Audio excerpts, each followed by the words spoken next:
नमस्ते स्टूडेंट्स, आप सभी को मेरा प्यार भरा नमस्कार।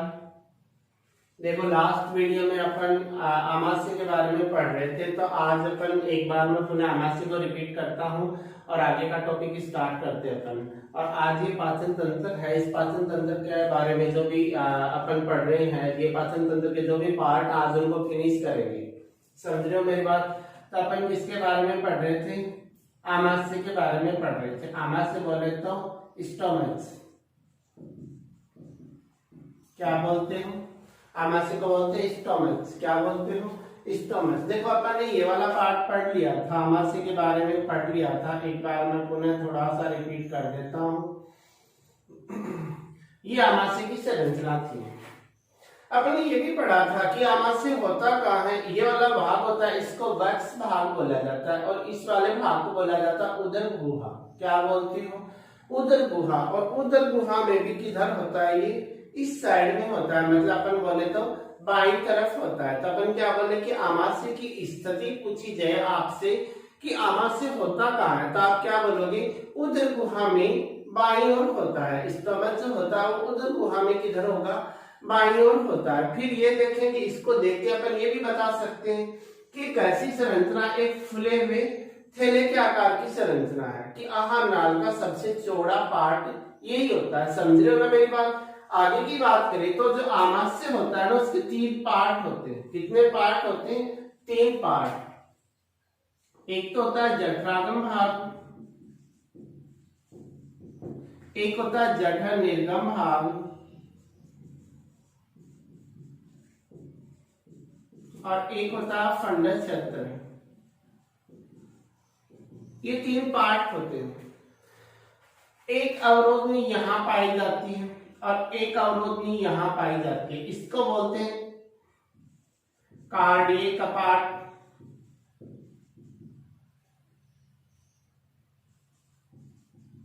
और इसको बोलते हैं पाइलोरी कपाट।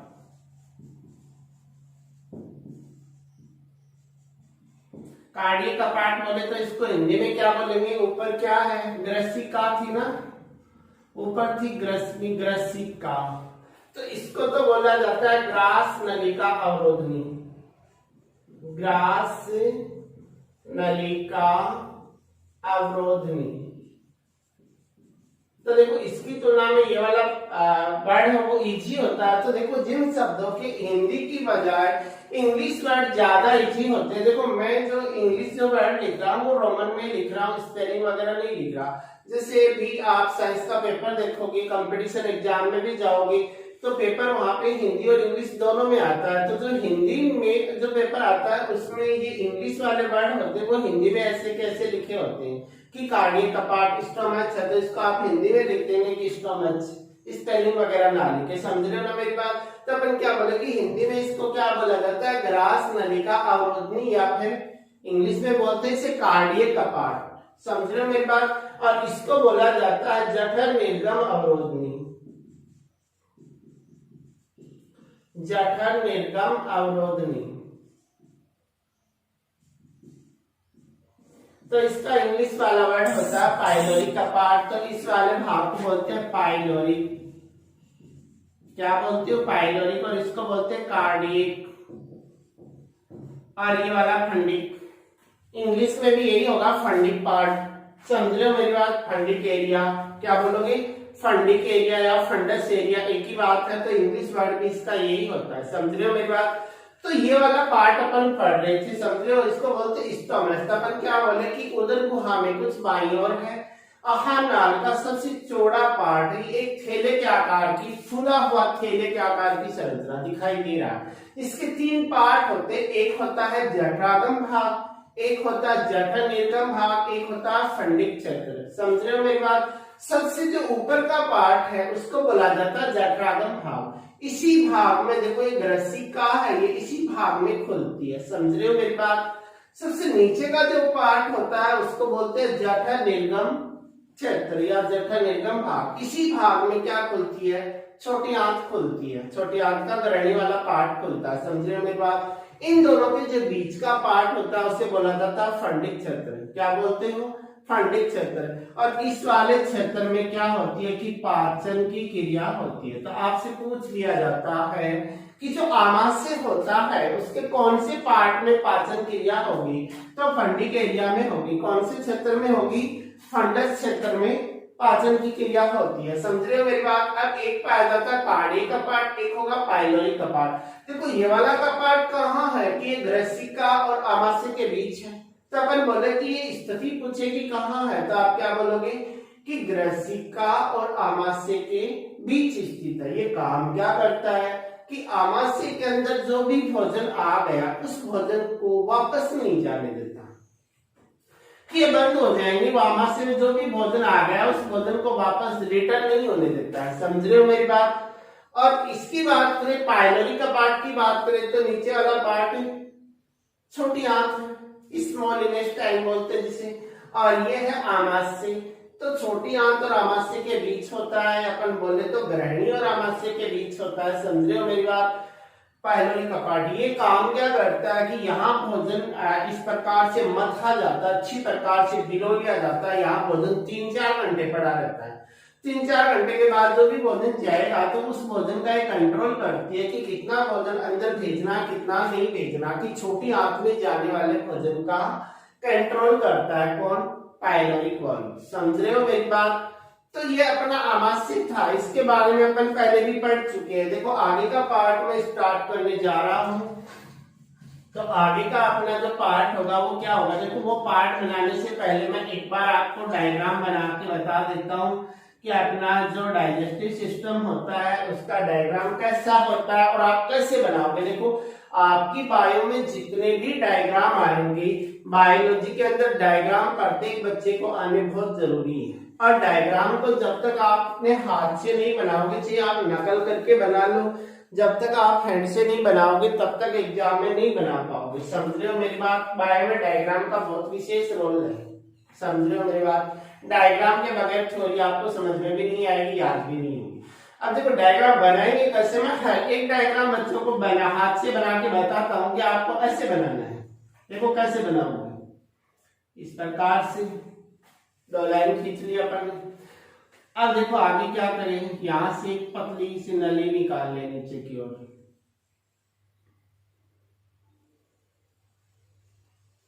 निकाल ली। यहां पर आप एक क्या करोगे, एक बड़ा सा थैला लगा दोगे। क्या लगा दोगे, एक बड़ा सा थैला।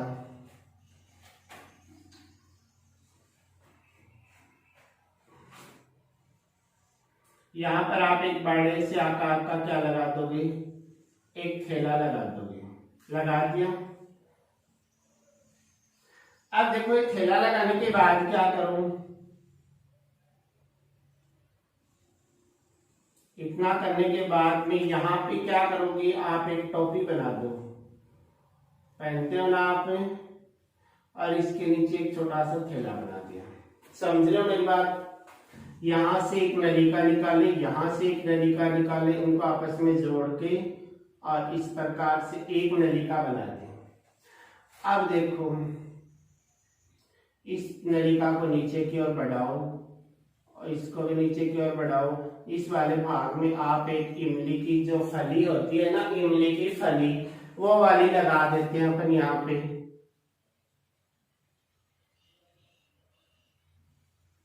इस प्रकार से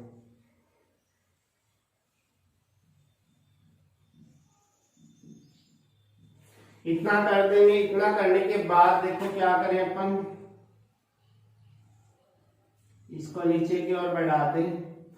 अब देखो इनके बाद, इसके बाद अपन क्या करेंगे, इस प्रकार से एक आकृति बनाएंगे, जैसे वो पशुओं के गले में डालने वाली जो बेल होती है ना, जिससे उनको बांधा जाता है, गांव की भाषा में बेल बोला जाता है उसको। इस प्रकार एक आकृति होती है, उसको देखना आप, इसी प्रकार होते हैं उनके जो रिंग होते हैं, इस प्रकार बना दोगे आप संरचना।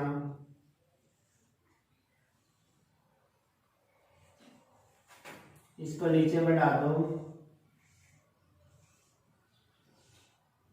1 मिनट में देख लेता हूं पूरा आ रहा है क्या।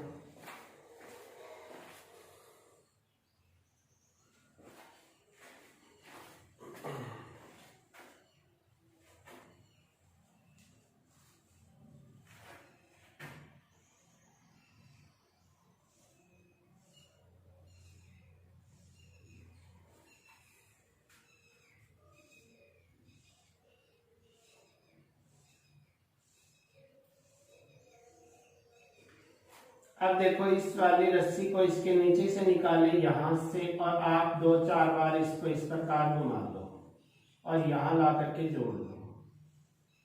समझ रहे हो मेरी बात? इस प्रकार घुमा दिया इसको और यहाँ पे इसको जोड़ दिया। समझ रहे हो मेरी बात? अब देखो ये आपका पाचन तंत्र बनके क्या हो गया, तैयार हो गया। अब देखो यहाँ पर भी एक संरचना इस प्रकार लटकी होती है जिसको अपेंडिक्स बोला जाता है। ये दाएं वाले हाथ की ओर होती है। अब देखो आपको ज्यादा कलाकारी नहीं करनी है। ये इसका मुंह हो गया, जो इसने फुला रखा है, ये नाराज हो रहा है।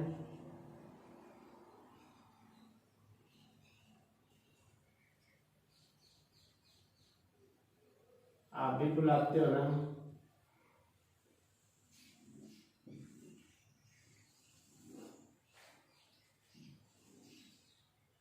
ये वाला पार्ट करो तो कर सकते हो, अगर नहीं भी करोगे तो कोई दिक्कत नहीं है।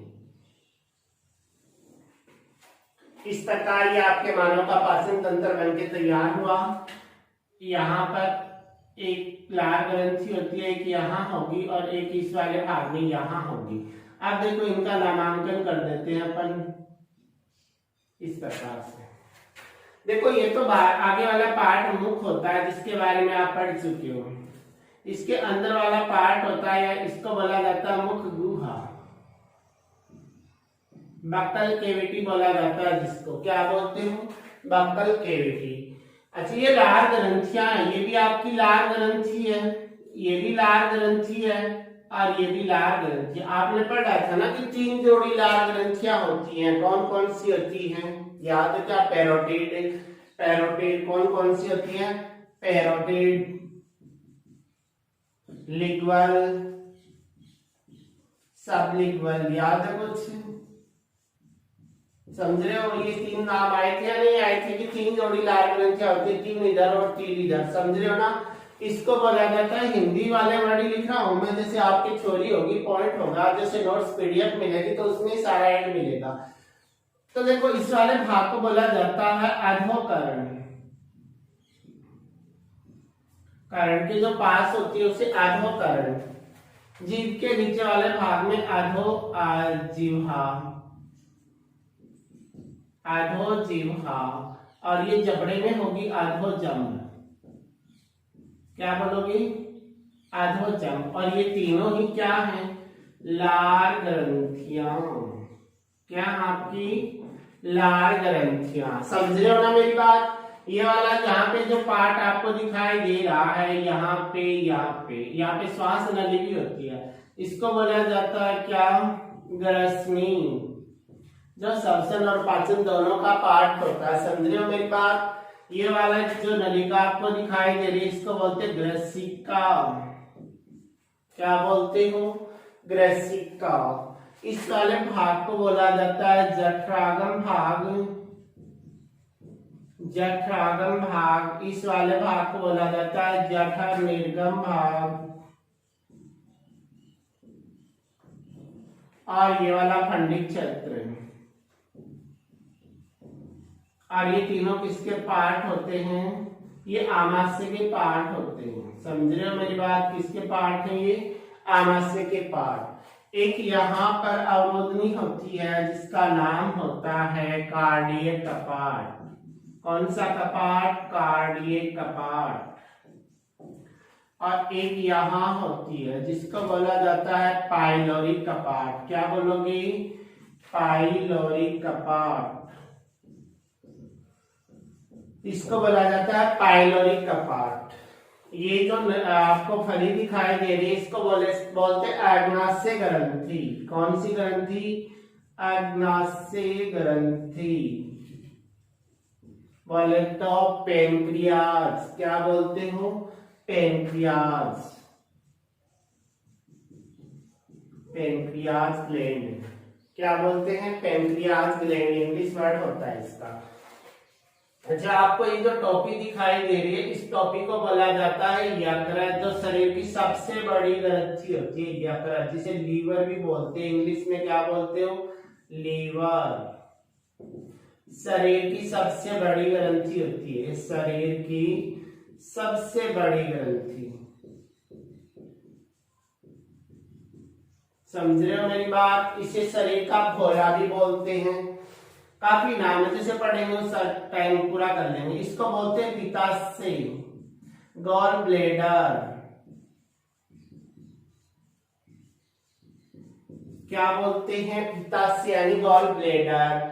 अब ये वाला पार्ट जो ये वाला पार्ट है इसको बोलते हैं छोटी आंत, और छोटी आंत का यहां से लेकर और ये वाला पार्ट है इसको बोला जाता है जहां ये जुड़ी हुई, इसको बोलते हैं ग्रहणी। क्या बोलते हैं? ग्रहणी। इंग्लिश वाले वर्ड भी बताऊंगा मैं, एक बार हिंदी सुन लो। ग्रहणी बोलते हैं। ये वाला भाग है इसको बोलते हैं अग्र शुद्रांत्र, और यहाँ पे ये जो पार्ट इसे बोला जाता है शुद्रांत्र। और ये तीनों ही किसके पार्ट होते हैं? छोटी आंत के पार्ट हैं। किसके पार्ट हैं? छोटी आंत। समझ रहे हो मेरी बात? अब इस वाले पार्ट को, ये जो आपको छोटी सी संरचना दिखाई दे रही है, इसको बोला जाता है अपेंडिक्स। इंग्लिश वर्ड है इसका, हिंदी में इसे परिशिष्टिका बोला जाता है, तो इंग्लिश वाला वर्ड यूज में लिया जाता है इसका। अच्छा, यहाँ पे ये जो जुड़ी हुई है इस वाले भाग को बोला जाता है क्या? अंधनाल। क्या बोलते हो? अंधनाल। इस वाले भाग को बोला जाता है मलाशय। क्या बोलते हो? मलाशय। और ये जो पार्ट है यहाँ पर, यहाँ से यहाँ तक का, इसको बोला जाता है बृहदांत्र। क्या बोलते हो? बृहदांत्र। वैसे बृहदांत्र के भी 4 पार्ट होते हैं, पर नहीं करेंगे इतना डिटेल। तो ये होती है बड़ी आंत। क्या बोलते हैं इनको? बड़ी आंत के भी 3 पार्ट, और लास्ट वाला आपको दिखाई दे रहा है, इसे बोलते हैं गुदा द्वार। क्या बोलते हो?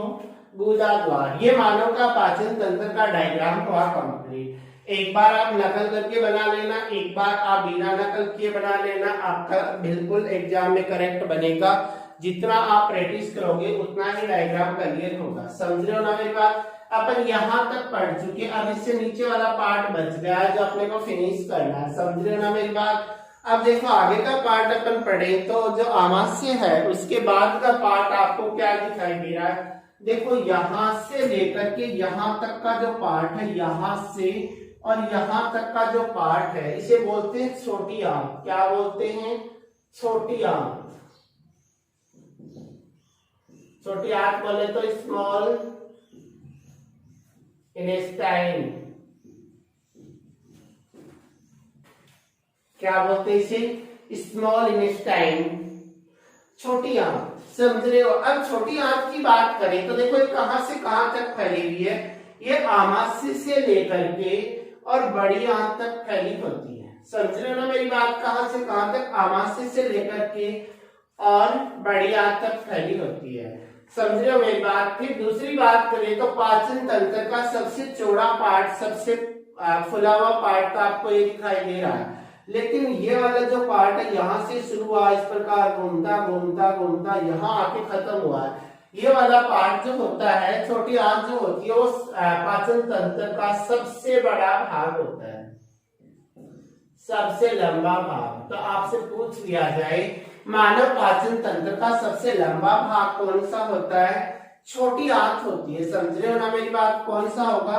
छोटी आंत होती है, वो सबसे बड़ा पार्ट होता है। ये लगभग 6 से 7 मीटर लंबी होती है। कितनी लंबाई होगी? 6 से 7 मीटर, यानी 6.5 मीटर भी हो सकती है, 7 मीटर भी हो सकती है। समझ रहे हो मेरी बात? इससे कुछ ऊपर नीचे होगी, मतलब लगभग मान ले रहे हैं अपन कितनी लंबी होगी? 6 से 7 मीटर। फिर आप बोलो कि सर ये इतनी लंबी है तो फिर आप इसको छोटी क्यों बोल रहे हो, बड़ी क्यों नहीं बोला? भाई इसलिए नहीं बोला गया क्योंकि ये क्या है? पतली है, इस प्रकार पतली होती है, तो इसका व्यास का मान क्या होता है?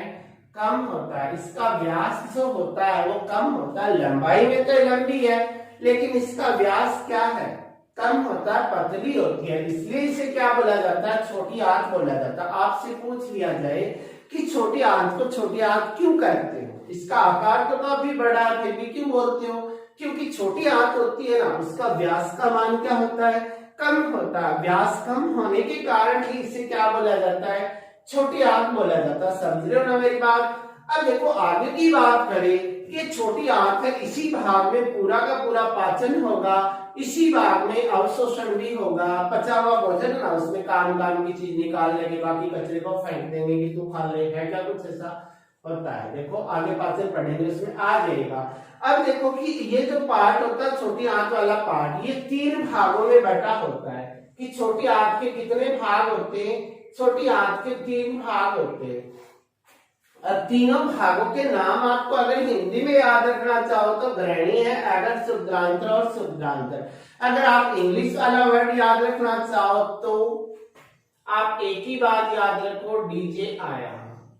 क्या याद रखोगे, डीजे आया। देखो जो भी वर्ड है, जो भी आपको जहां भी प्रॉब्लम आ रही है मुझे बताओगे, मैं हर एक फॉर्मूला बताऊंगा आपको याद करने का, शॉर्ट ट्रिक से कि आपको पूरा का पूरा याद होगा। इसका आप इंग्लिश वर्ड याद करना चाहो तो क्या याद करोगे, डीजे आया। समझ रहे हो ना मेरी बात, क्या आया, डीजे आया। डी का मतलब ड्यूडेनम,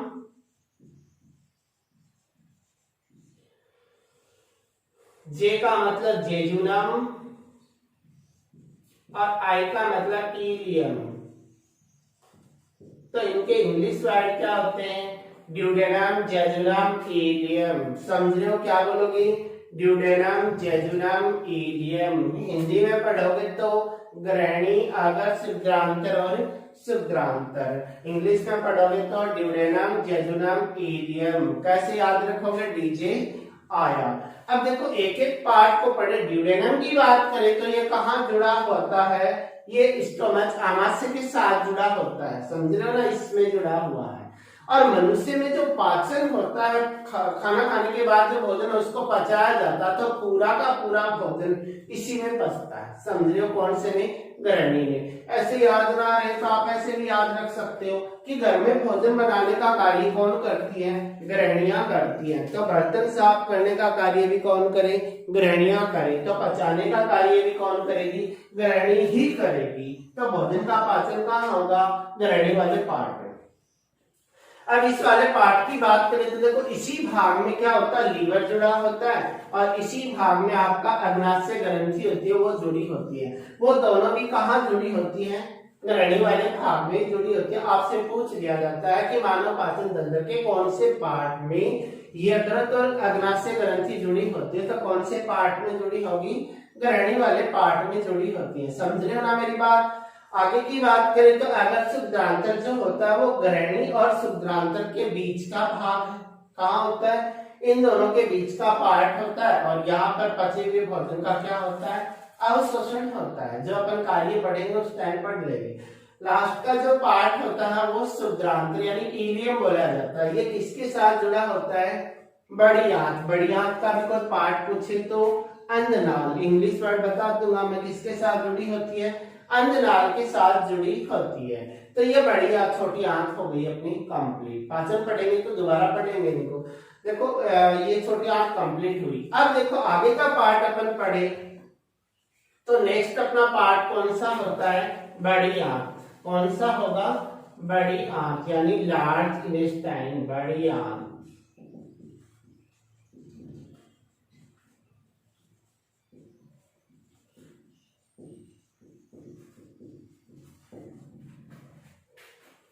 क्या बोलते हो, लार्ज इंटेस्टाइन। क्या बोलते हो, लार्ज इंटेस्टाइन। किसको, बड़ी आंत को। अब देखो बड़ी आंत के भी 3 भाग हैं। कौन कौन से, अंधनाल है, बृहदांत्र है, मलाशय है। इनके भी अगर आप इंग्लिश वर्ड पढ़ना चाहो तो देखो एक ही बात याद रखो कि मान लो आपके चाचा जी का लड़का है, उसकी शादी हो रही है। किसकी शादी हो रही है, अपने चाचा जी के लड़के की शादी हो रही है। लड़के की शादी हो रही है, लड़के की शादी हो गई, लड़का दुल्हन को लेके कहाँ आ रहा है, आपके घर में आ रहा है। तो आपके चाचा चाची क्या होंगे, राजी होंगे। क्यों, क्योंकि उसका जो लाल है वो लाली लेके आ रहा है। समझ रहे हो मेरी बात। तो आप क्या बोलोगे, चाचा चाची राजी। तो सी का मतलब सिक्कम, सी का मतलब कॉलम और आर का मतलब रेक्टम। क्या बोलोगे, चाचा चाची राजी की चाचा चाची राजी हो रहे हैं कि हमारा जो लाल है वो लाली लेके आ रहा है। तो आप क्या बोलोगे, सी का मतलब है सिकम, सी का मतलब है कॉलम, आर का मतलब होता है रेक्टम। तो इनके वर्ड क्या हो गए, सिकम कॉलम रेक्टम। हिंदी में पढ़े तो अंधनाल बृहदान्त्र और मलासे, caecum colon rectum, rectum colon caecum, caecum colon rectum. एक बार अगर आपने थोड़ा सा ट्रिक से याद कर लिया चाचा चाची राजी, तो फिर आपको दिक्कत नहीं आने वाली। समझ रहे हो मेरी बात। अब देखो इन पार्टों की बात करें तो ये जो अंतनाल वाला पार्ट होता है, ये छोटी आंत का जो लास्ट वाला पार्ट है शुद्धांत्र, इसके साथ जुड़ा होता है।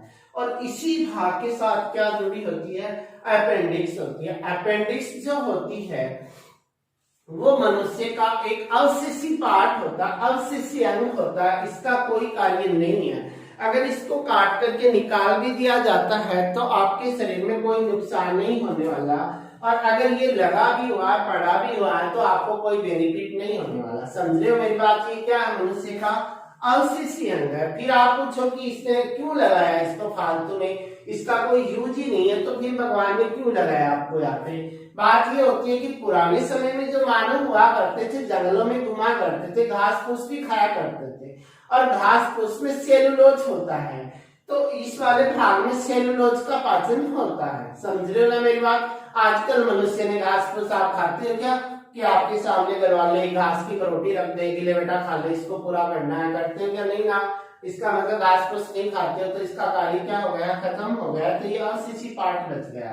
कभी कभी क्या होता है कि भोजन का कण होता है, वो मान लो कि इस अपेंडिक्स वाले पार्ट में चला जाए भोजन का कण। अब इस वाले पार्ट में पाचन तो होता नहीं है, तो भोजन अंदर पड़ा पड़ा पड़ा पड़ा क्या होगा, सड़ेगा, सड़ेगा तो गैस बननी शुरू होगी, और उसके कारण इसका आकार धीरे धीरे फूलने लग जाता है। फिर आपको पेन होता है, तेजी से दर्द होता है, दर्द होता है तो फिर वो इसको काट करके बाहर निकाल देते हैं। वैसे ये आपके दाएं हाथ की ओर होती है यहाँ पर। समझ रहे हो मेरी बात।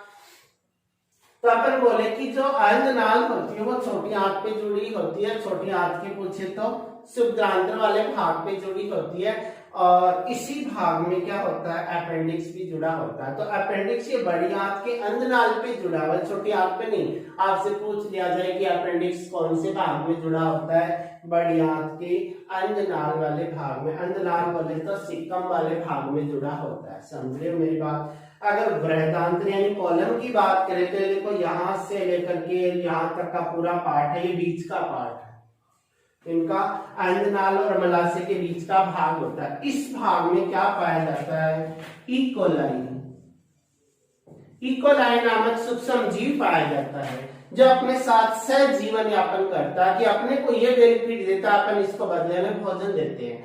तो वो कहाँ पाया जाता है, इस बृहदान्त्र वाले पार्ट में ही पाया जाता है। समझ रहे हो मेरी बात। और ये बड़ी जो आंत होती है, इसका जो लास्ट वाला पार्ट होता है, इसको बोलते हैं मलाशय। क्या बोलते हो, मलाशय। अच्छा, मलाशय क्या, एक थैले के आकार की संरचना है। इस वाले भाग में जो भी भोजन पच गया, अवशोषण हो गया, लास्ट का जो अपशिष्ट पदार्थ बच गया, कचरा बच गया, अनावश्यक बच गया, वो इस वाले भाग में इकट्ठा हो जाता है। समझ गए। इसके नीचे वाला पार्ट होता है गुदा द्वार, जहां आहार नाल खत्म होती है, वहां से इस अपशिष्ट को अपन बाहर निकाल देते हैं। समझ रहे हो मेरी बात। तो ये अपनी आहार नाल क्या हो गई, कंप्लीट। अब देखो बड़ी आंत को बड़ी आंत बोला क्यों गया था, वैसे तो ये 1.5 से 2 मीटर लंबी होती है। लगभग कितनी होती है, 1.5 मीटर लंबी होती है, लगभग 1.5 मीटर लंबी होती है। फिर ये छोटी आंत से छोटी है, फिर इसको बड़ी क्यों बोलेंगे, देखो इसकी तुलना में इसका व्यास क्या होता है, ज्यादा होता है, और इसका व्यास ज्यादा होने के कारण इसे क्या बोला जाता है, बड़ी आंत बोला जाता है। क्या बोलते हो, बड़ी आंत बोलते हो। समझ रहे हो ना मेरी बात। तो ये आपका पाचन तंत्र कंप्लीट हो गया है। अपेंडिक्स की बात करें तो देखो कुछ जीवों में जो अपेंडिक्स होती है वो अभी भी कार्य करती है। जैसे आप खरगोश की बात करो, किसकी बात करो, खरगोश की बात करें तो खरगोश की जो अपेंडिक्स होती है उसी में पाचन होता है। किसमें होता है, अपेंडिक्स में ही पाचन होता है, खरगोश की अपेंडिक्स में पाचन होता है। अब देखो छोटी आंत तो पहले रह गई, अपेंडिक्स आई बाद में। अवशोषण कहाँ होता है, पचे हुए भोजन से आवश्यक जो पदार्थ हैं उनका अवशोषण कौन सा पार्ट करता है? छोटी आंत। तो अपेंडिक्स तो बाद में, पक्ष बाद में रहा, अवशोषण होगा क्या उसमें? नहीं होगा। तो खरगोश क्या करता कि यहाँ बचाने के बाद वो छोटी छोटी गोल गोल आकार की विष्ठा के रूप में क्या करेगा, यहाँ से इसको बाहर निकाल देगा, और बाहर निकालने के बाद में वो जो अपशिष्ट पदार्थ है उनका जो मल है, उन मल को वो क्या करता, दोबारा खाएगा, और दोबारा खाएगा तो वो फिर आएगा यहाँ पे छोटी आंत में, फिर उसमें क्या होगा, अवशोषण होगा। समझ रहे हो? तो ये जरूरी होता है कि खरगोश जो होता है, उस खरगोश को उसकी मल जो होता है वो मल भक्षी प्राणी है, अपना मल खुद खाता है, तो खरगोश को उसका मल खाने देना चाहिए। अगर खरगोश को उसका मल नहीं खिलाया जाएगा तो खरगोश की क्या हो सकती है, डेथ हो जाएगी, वो जिंदा नहीं बचेगा। क्यों? क्योंकि यहाँ पे अवशोषण हो ही नहीं रहा, उसको पोषण नहीं मिल रहा है, उनकी कोशिकाओं को ऊर्जा नहीं मिल रही है, इसलिए डेथ हो जाएगी। तो ये अपना पाचन तंत्र की संरचना के बारे में पढ़े, तो ये हो गया है कंप्लीट। अब इसमें एक ही टॉपिक बचा है, कौन सा, कि अपनी जो छोटी जो आंत थी उसको अगर कट करके देखा जाए तो वो अंदर से कैसी दिखाई देती है। समझ रहे हो? जैसे आपने दांत की संरचना पढ़ी, वैसे अपन छोटी आंत की संरचना भी पढ़ेंगे कि उसको अंदर से देखा जाए तो आपको कैसी नजर आएगी। समझ रहे हो मेरी बात? तो इसके साथ आपसे विदाई लेने का समय हो गया है, और उसके बारे में अपन नेक्स्ट वीडियो में पढ़ेंगे। Okay, bye.